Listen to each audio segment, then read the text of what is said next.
Today we're going to be talking about Pepin.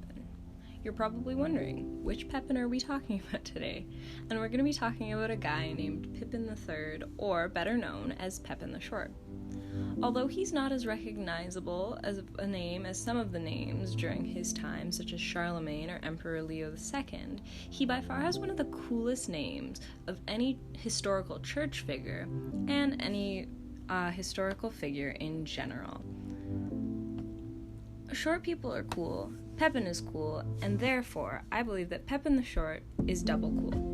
Unfortunately, for the ease of discussing Pepin the Short's life, I will just be referring to him as Pepin. As a cool name isn't the only reason for Christian or historical relevancy. There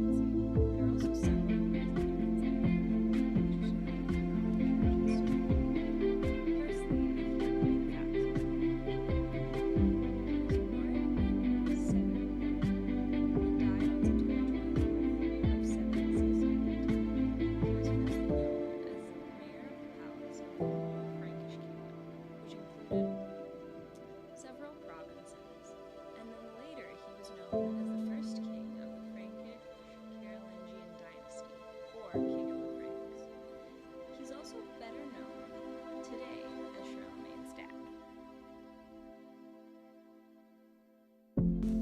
When Pepin enters history as we know it today, he's accompanied by his brother Carloman, whom he had earlier been educated by the monks at St. Denis.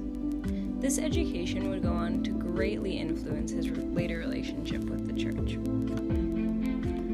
After his father's death, the brothers became mayors, or essentially dukes, together, dividing the area that their father had among themselves to rule and control the land. The brothers did not do so without opposition. Their other half-brother, a man called Grifo, attempted to rise in arms and claim their inheritance. Together, Pepin and his brother were able to subdue him and continue to reinforce the outlying provinces.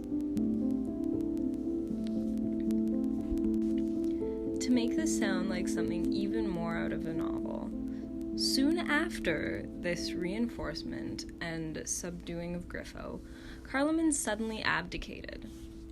This was strange for several reasons, as it was such an abrupt abdication. At the time, many speculated that it was due to his devotion and want for a contemplative life, or that he didn't like war. He would then go to Italy to become a monk and build his own monastery. At this point in time, Pepin is the sole mayor and wants unity within the Frankish realm. In 750, he sends a letter to the Pope Zacharias, which essentially asks the question of whether or not it is wise to have kings who hold no power in control, as there were several kings throughout the area that didn't really do anything. The Pope thought about it for a while and decided that it made more sense for Pepin to be king. With his apostolic authority, he agreed to crown Pepin. Pepin was then anointed in November of 751.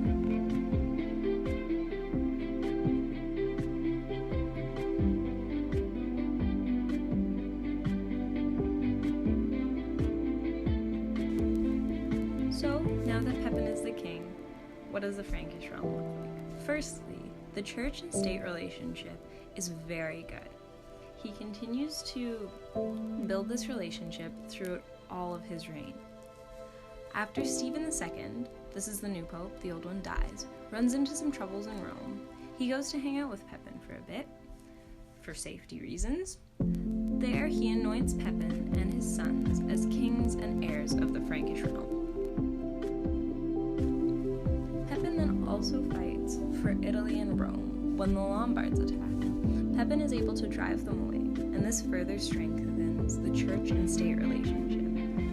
Throughout his reign, he also has several revolts and battles to deal with Saxony and Bavaria, but is successful at keeping things where they are, and wins some territory throughout his reign.